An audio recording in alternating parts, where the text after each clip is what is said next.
ಎಲ್ಲರಿಗೂ ನಮಸ್ಕಾರ. ಶೋಭಾ ಅಡುಗೆ ಮನೆಗೆ ಸ್ವಾಗತ. ಇವತ್ತು ನಾನು ಬಾಳೆಕಾಯಿ ಚಿಪ್ಸ್ ಮಾಡುವುದನ್ನು ಹೇಳಿಕೊಡುತ್ತೇನೆ.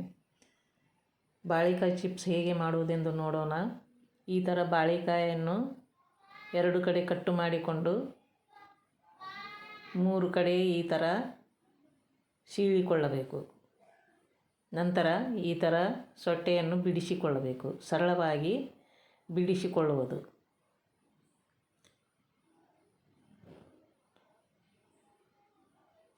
ಈ ಥರ ಎಲ್ಲ ಕಾಯಿಗಳನ್ನು ಸೊಟ್ಟೆಯಿಂದ ಬಿಡಿಸಿಕೊಳ್ಳಬೇಕು.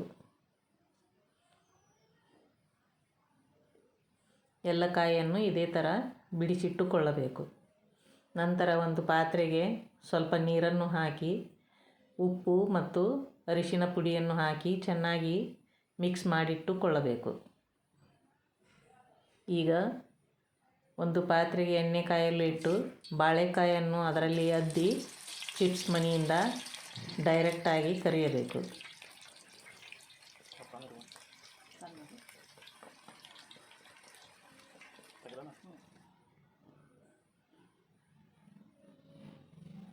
ಮಧ್ಯಮ ಉರಿಯಲ್ಲಿ ಕರಿಯಬೇಕು.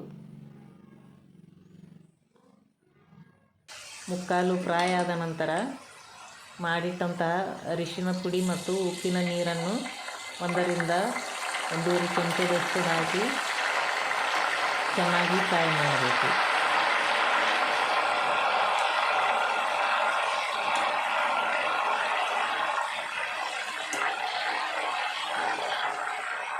ಈಗ ಚೆನ್ನಾಗಿ ಫ್ರೈ ಆಗಿದೆ. ಈ ಥರ ಕರಿದುಕೊಳ್ಳಬೇಕು. ಎಲ್ಲವನ್ನು ಇದೇ ರೀತಿ ಫ್ರೈ ಮಾಡಿಕೊಳ್ಳಬೇಕು. ಈಗ ಚಿಪ್ಸು ರೆಡಿಯಾಗಿದೆ. ಎಷ್ಟು ಕ್ರಿಸ್ಪಿ ಕ್ರಂಚಿಯಾಗಿ ಬಂದಿದೆ ನೋಡಿ. ನೀವು ಒಮ್ಮೆ ಮನೆಯಲ್ಲಿ ಮಾಡಿ ನೋಡಿ.